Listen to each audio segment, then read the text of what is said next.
Soon as you hit that 100, you go, yay, if I can hit 200. Soon as you hit yay, if I can hit 500. It's short-lived, and you never feel like you're reaching it. You have to put it in a category of this is part of it, Yeah. but this is not. That's not even what you do, Slim. Why are you making dance videos using dog faces or dog ears? That's not you. You don't make that kind of content. Because it can become toxic if you're concentrating on what are 3 things you thought because of lack of engagement?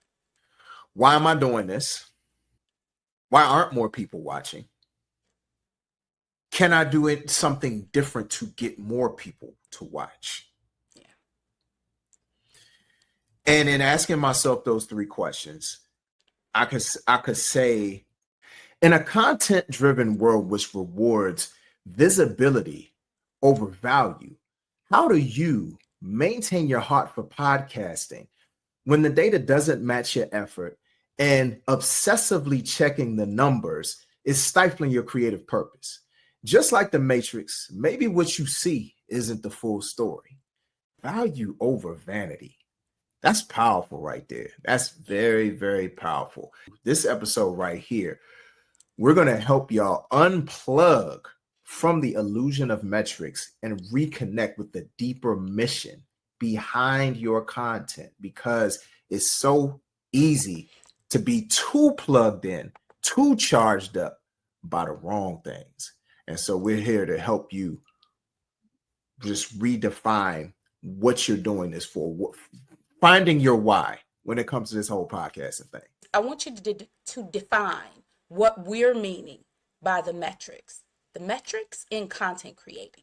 Yeah. So when it comes to metrics, a lot of times people focus, or we're really thinking about the likes, the views, the type of engagement that you're getting, whether you're talking about the specific demographic that is your best demographic, whether you're talking, age demographic, location demographic, race, gender, all of these different things. And a lot of times when it comes to the metrics of content creation, we again focusing on likes, focusing on views, focusing on how long somebody is actually watching your content. Those are the types of things like statistics and things that really continue to feed the algorithm. When the algorithm sees that you're actually getting engagement beyond a certain point of time, they'll keep feeding people's feeds with your content.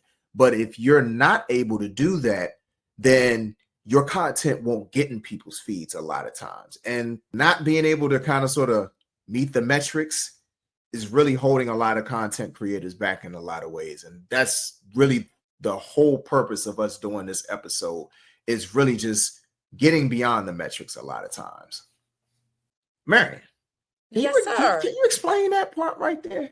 Like the matrix, because matrix sound very similar. So expand on that a little bit, just for a little bit. Indeed. Listen, if you haven't seen this movie, go see the movie. See the movie. You can find it. Listen, if you still got your DVR, your VHS, they have the DVD, and you can find it on all the different platforms where you stream the movies. The Matrix. The Matrix was a movie where Neo got trapped in this virtual world. This computer simulation that was created by machines, controlling humans and pulling their energy to run it. So it's just the matrix of the metrics, because you don't want to get stuck. Not at all. Not at all. And I like that flip of the word. It's the matrix of the metrics. And with that eloquent intro, that is Marion. And that is Joe. And I am a podcast pro. Marion. Yes, sir. Did you know that we're the acronym king and queen? Because we like acronyms. They simplify things and make things cool. So PRO. What's that mean? Explain that for the people real quick. That P to the R to the O, when it comes to value, over vanity, Hmm. that P in faithfulness. You want to be faithful to stay true to the assignment regardless of the size of the audience. That R is resilience, resilience in hope. You want to Mm-hmm. keep your eye on the purpose, not the praise. I like The that. O is outstanding.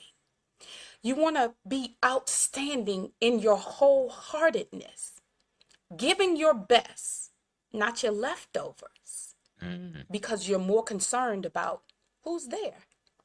Yes, yes. And that Oh, right there, that's the P to the R to the O in value over vanity. Getting beyond the metrics. That is a great place to start because I just want to point out it is difficult to create without applause. hmm. So, have you ever wanted to quit because no one seems to be engaging or caring about what you're creating? Oh, all the time. I mean, pick a platform.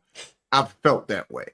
Um, I'll go to something I did recently. So my podcast, Bring Back the Love Conversations. This was something that was rooted and grounded in my instrumental album that I put out, Love on Rewind. And really it was connected to that project, and each episode was based off of a song from the album. But I didn't want to make it so much about the album as much as I wanted to make it about love, romance, and R&B, because that really was the foundation for it. Like being from a certain time, being able to appreciate these things, and these are the things that shaped who I was. I wanted to get different vantage points of how different points of time or different locations, different exposure shape people differently, but we all kind of sort of have similar stories. So I got really excited about the stories and about the presentation of the stories and having the different conversations. But what I found was a lot of times, even with the proper promotion, even with creative promotion, in a lot of ways, a lot of the things that they tell you to do in order to really get folks' attention wasn't getting folks' attention. And I got frustrated by that because it was like, okay, I'm sitting here and I am literally busting my tail doing these things. I'm editing videos. I'm creating commercials, like actual commercials for these things. I'm not just throwing a flyer out there and saying, hey, check out this episode. No, I'm giving you something from that particular episode as a teaser to draw you in to watch the episode. And I'm the type of person, I believe in finding the most compelling clip I possibly can find. But the problem still was people just wasn't tapping in. And I honestly considered quitting, but I was like, no, I'm going to see this through to the end. And the reason being is because I set out in my mind to say, this is what I want to do. Whether I get high engagement, whether I get low engagement, I'm still going to do it regardless. Yeah, I could quit, but who does that affect more? Me and my community who are actually interested in the content that I'm creating, or the people who couldn't care less whether I'm creating the content or not. That's the thing. Somebody showed up. So there was some showing. How do you then stay concentrated on them? Like you just said, I had to decide, am I going to stay concentrated on who's showing up or worried about who's not showing up? Yeah. Yeah. These couple of people, or I have these 10 people, I have these 20 people who are actually interested in what I have to say. These people are counting on me to present this information to them, to present this conversation to them. They are looking forward to it. They have let me know by staying locked in from week to week to week, or even if it's not week to week, like they've been consistent enough that they are interested in what I have to say and what my guests have to say. Because really, when it comes down to it, a lot of those conversations were not about me.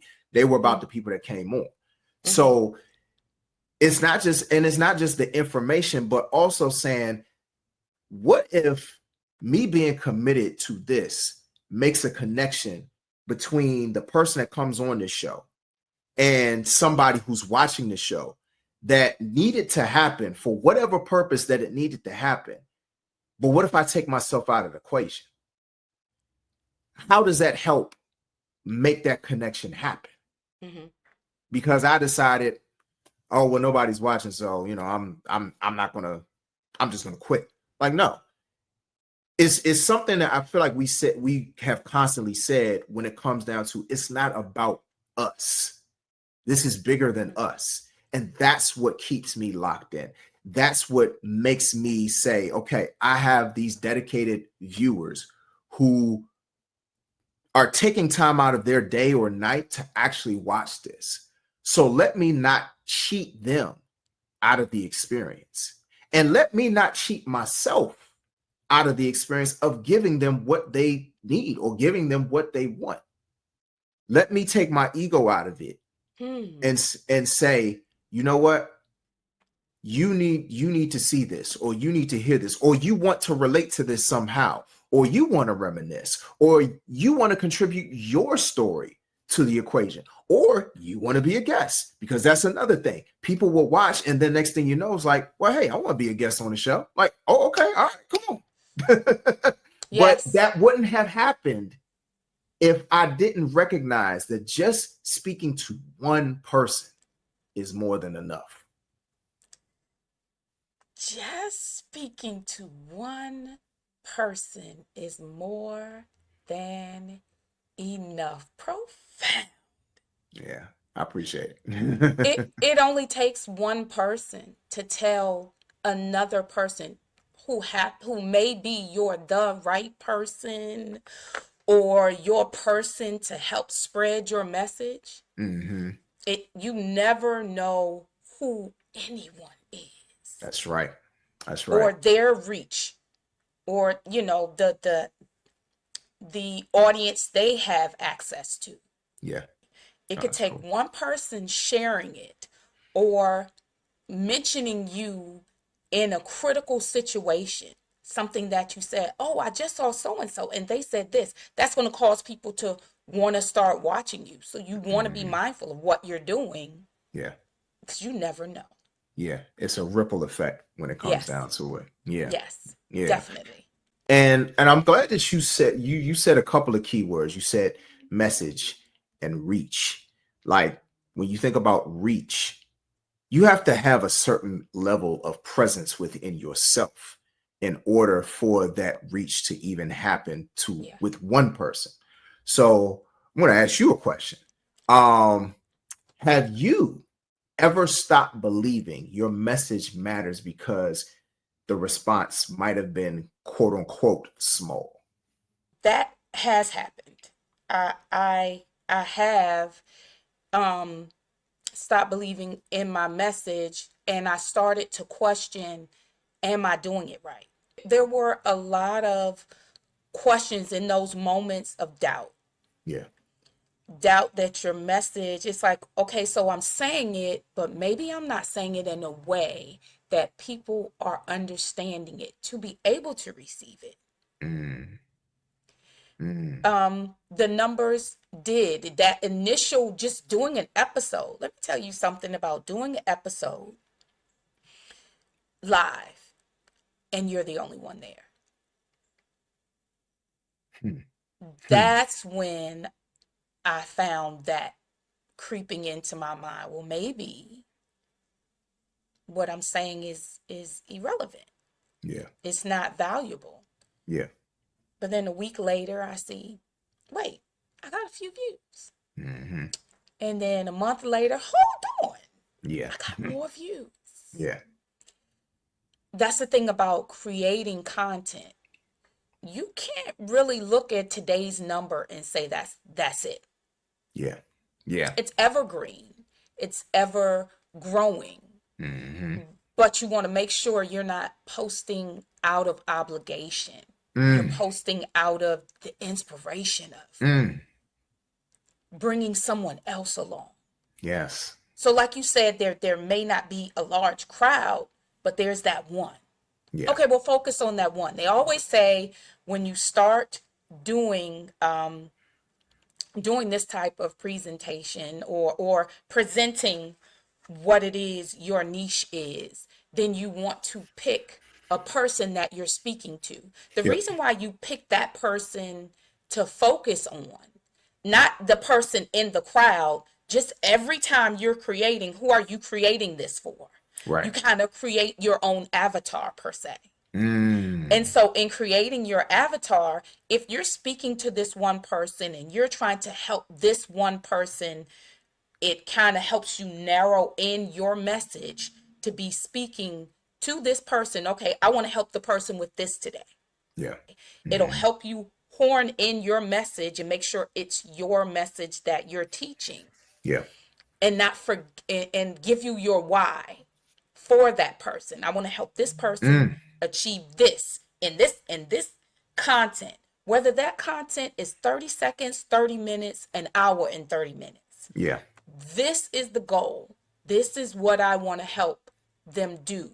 So that helped me take the emotion of my belief in I'm not meeting the metrics off the table and Yeah. focus more on that avatar and making sure they're getting what the message that I want to serve them in that gap of time that I'm doing it. Hold on to the thoughts of your content is evergreen Hmm. and it will constantly be seen and shared. Yeah. It will Yeah. constantly be seen and shared. I'm not saying that metrics don't matter. We're Right. not here to say that the metrics don't matter. Right. We're just saying, how are you applying them to what you're doing? Right. Yeah. Yeah. There's a healthy balance between being creative and making sure that you're getting it in front of as many people as possible.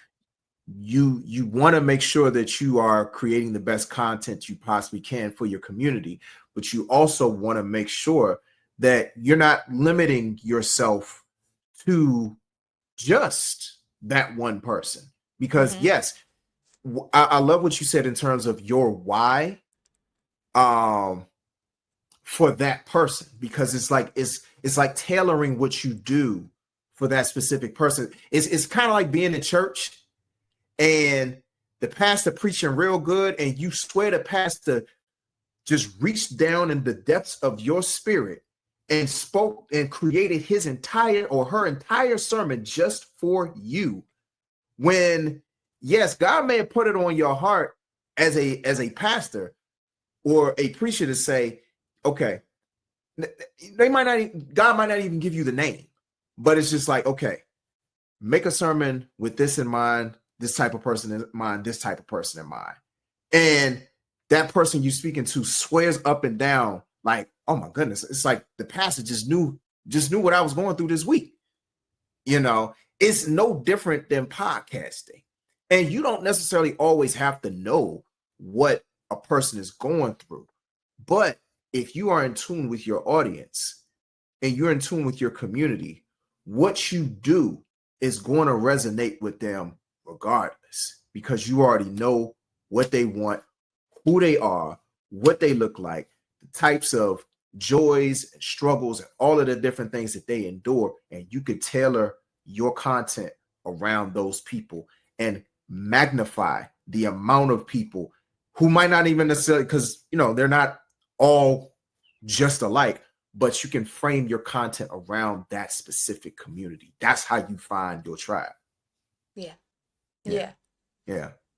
I like that. That's how you find your tribe. Yeah. It's in the beginning, I had already set my mind on three things. The biggest thing I wanted to do was stay consistent. Hmm. I said I need to stay consistent only because I know me. Yeah. I know me, so I knew my first the top pinnacle of this. Yeah. I need to stay consistent. Hmm. So that in itself wiped away likes, shares, subscriptions, views, downloads, Hmm. hearts, whatever platform, in Yeah. whatever way, shape, and form, they give you the metrics. scrolls, whatever the platform, that consistency, setting my mind on consistency helped me not to waver Yeah. in what the main goal was. Yeah. I still can say there are those moments when I was like, man, but it helped me to have my why and go, hold on. You said consistency. Yeah. Are we hitting that? If you're hitting what you said you wanted to hit, then let's not worry about the rest of these things. That's right. The second thing I knew was I needed to, I had to understand, or I chose to understand that I wanted to be created and cultivated and made better, more so in solitude, not in front of everybody. Mm-hmm. I know it sounds odd, but David in the Bible, David was anointed king. Yep. David was anointed king, but then David went back to the field to be a shepherd Yep. years before David became king. That's right. But there was so much for him to learn. And the first thing is he was in the field by himself. So the first thing he learned was about himself. Mm-hmm. Mm. The next thing he learned was how to stay true to what he learned about himself Yeah. when he defeated Goliath. Mm-hmm. The next thing he learned by playing the harp for the king of that time and just being behind the scenes and watching how everything was run, that's what he learned. He learned, oh wow. So this this is why you do that. Or this is why this group of people exist. This is what their job titles are. This is what that does. Okay, so I'm learning all these SOPs. I'm learning how all of these things, why all of these things are in place the way they're in place. Yeah. So he had a seat at the table that he would then be sitting king at. Yeah. Yeah. So that's what you want to do. You want to get into environments where you're at the seat of the table and you're learning. That's why we're here. So you can come to this table and learn and Yeah. grow and be better. Because Yeah. now you're like, wait, I remember them saying I would feel this way. Mm-hmm. This would be a hurdle or a challenge before me. Yeah. And that's why it was important for me to know, why am I even doing this? Mm-hmm.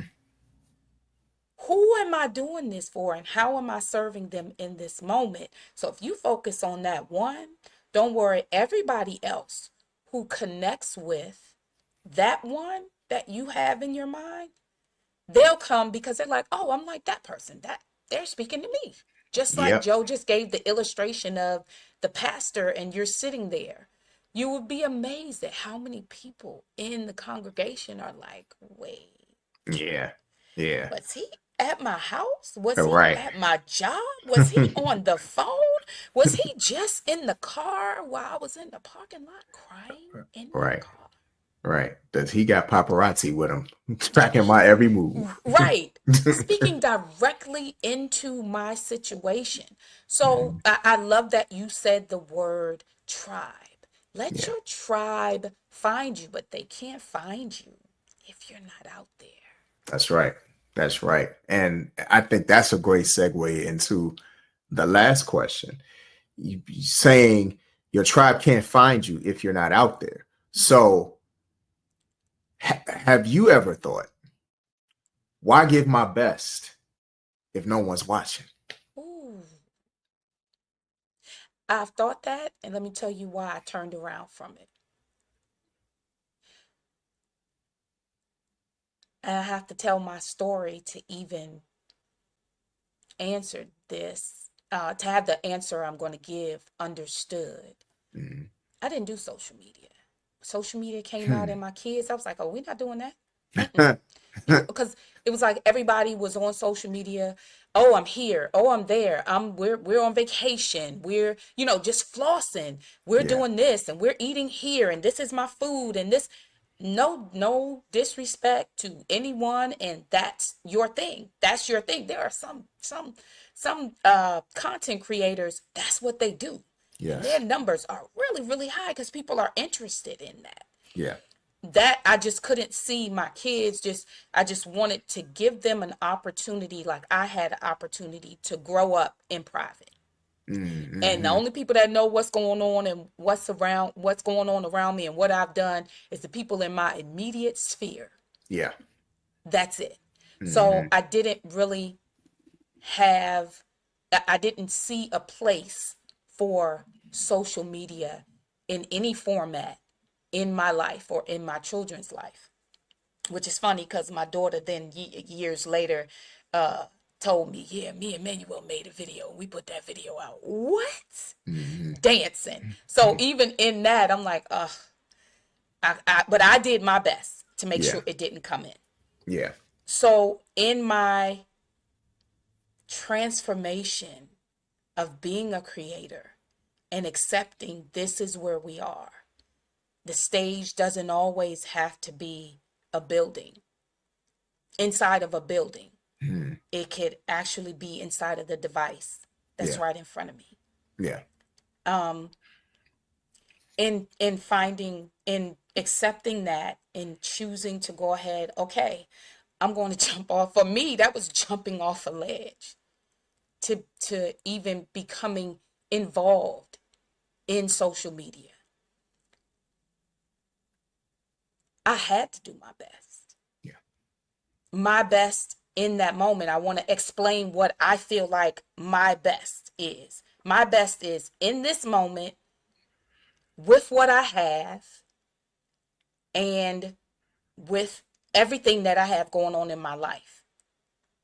In that moment, giving my best with the finances I have, with the resources, all the resources that I have, with the life emergencies that I have, just giving my best in that moment is very vital to me because I know this is evergreen. It's always here. But don't um get me wrong. You can take the post down, but you never know who might have taken what clip. Mm-hmm. I'm very slow to speak. I try to be cautious in what I'm saying because I don't want it to be reposted in a context that I did not mean. Yeah. Which I can't stop people from doing whatever they're doing, Yeah. because their intention is their intention. I always want you to be able to go back to the original and see what my intent and my intention is. So I had to stop being afraid of actually what I'm doing not being my best. It sounds a little backwards, but I'm my worst critic. Hmm. Are we all? And in being my worst critic,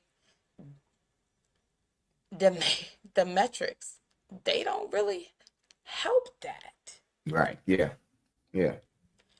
They don't, because you will say, "Oh, if I could just hit 100." Soon as you hit that 100, you go, "Yay, if I could hit 200." Soon as you hit 2, "Yay, if I could hit 500."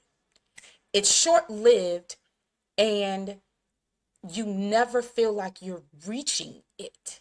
Yeah. You never feel like you're reaching the destination number that you've decided, "Oh, I'm good if I hit this." You have to put it in a category of, this is part of it, Yeah. but this is Mm-hmm. not it. Because when it comes Don't down to it, it's about the connection that you make mm, versus the numbers that you hit. the connection and the value. Yeah. That Mm-hmm. connection that you make and the value that you bring, the impact and the difference that you make. If Mm-hmm. if I can help one person start this journey or make a pivot on this journey to make it more healthy for them while they're doing it, because it can become toxic if you're concentrating on the metrics. Yep. You will start creating things out of desperation. Yes. Yes. Ain't that the truth?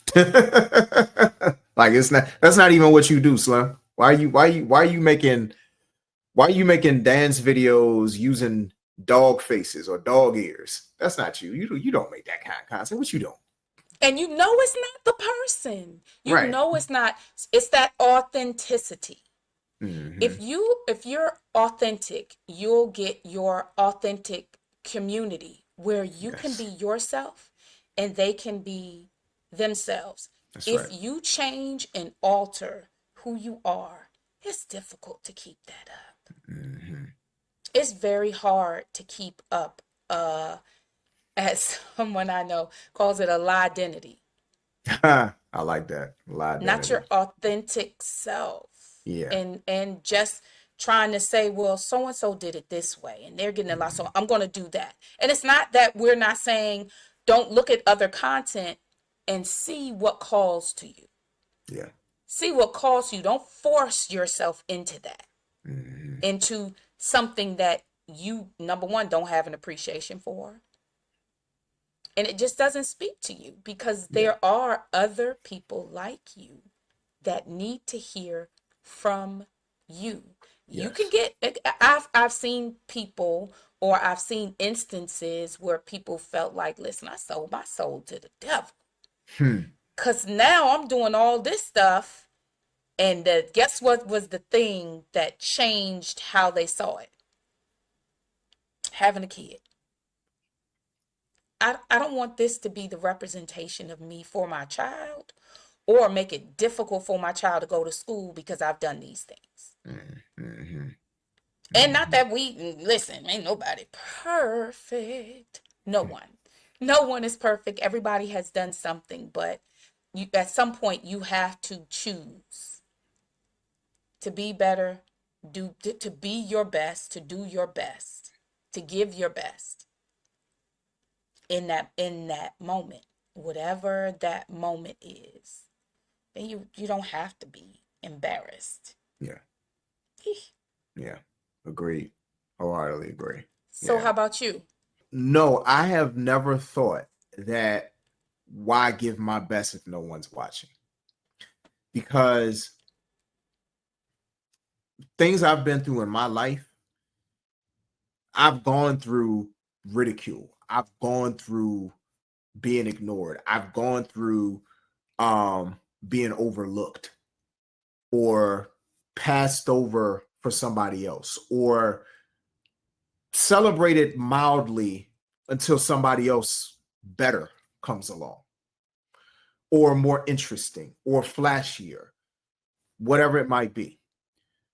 But it never stopped me from giving my best, because my best is my best. That's what God has given me. That's what God has assigned me to do, is give my best. He put a certain level of excellence within me. So everything that I'm going to do is going to be excellent regardless of who's watching.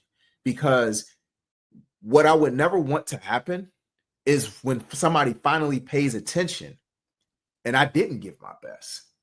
And that's the representation of me that they have.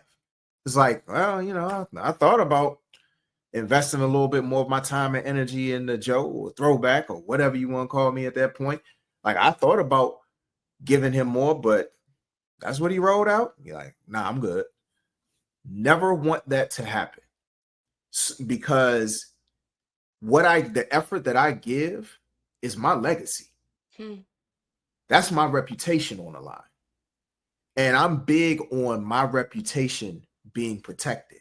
And I've done plenty of stuff on my own in my personal life and in my professional life, whereas my reputation could have been put in jeopardy.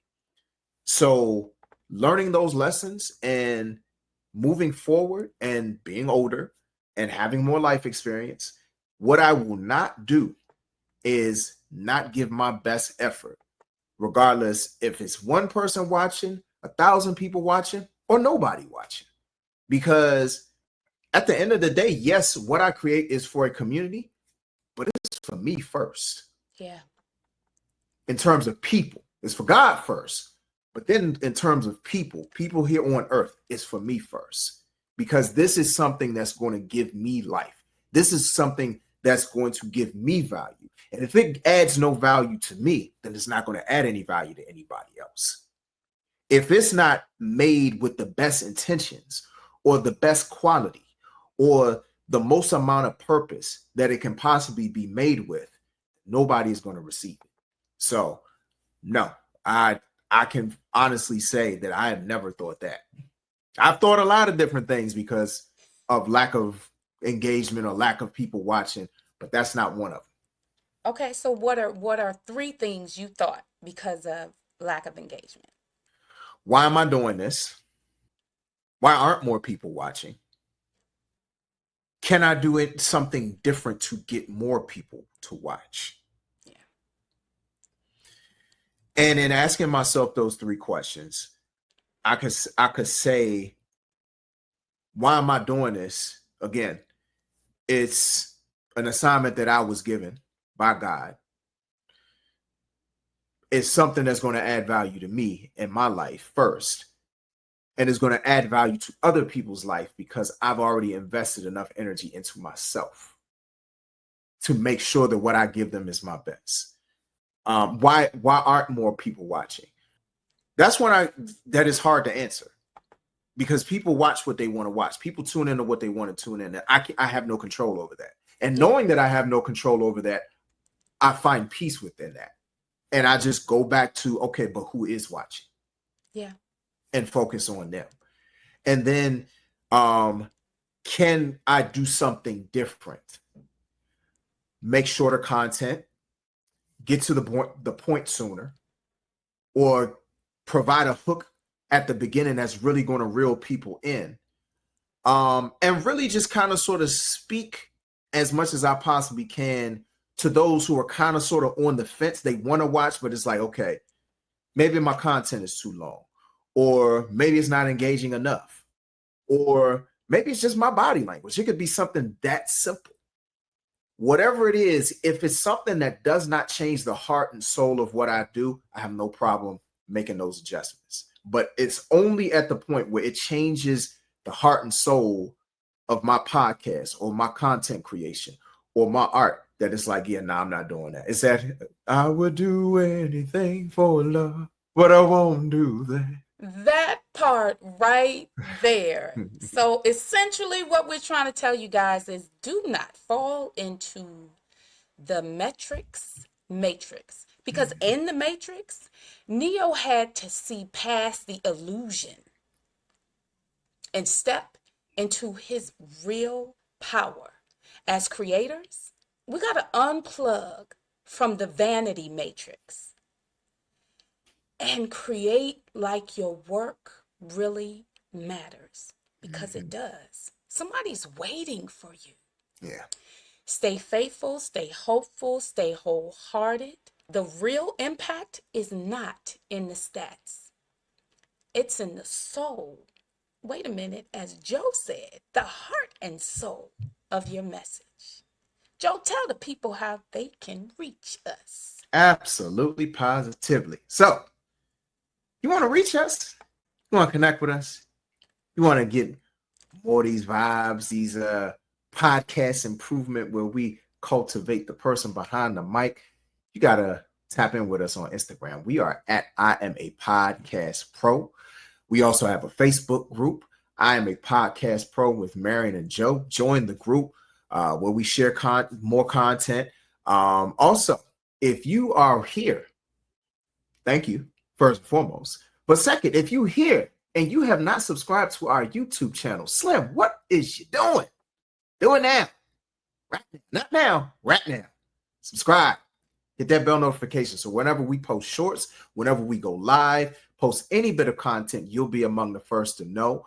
And please like, comment, share if you found value in this video. And remember, yes, this is a podcast-driven podcast, but these are life lessons. So if you found any bit of value for podcasting or beyond, please make sure that you share it, spread the wealth, spread the knowledge, spread the love for us so that we can get in front of more people and affect more people's journeys when it comes to content creation, podcasting, radio, media, whatever your medium is, where you get information to people and you have a community of people who are depending on what you have to bring.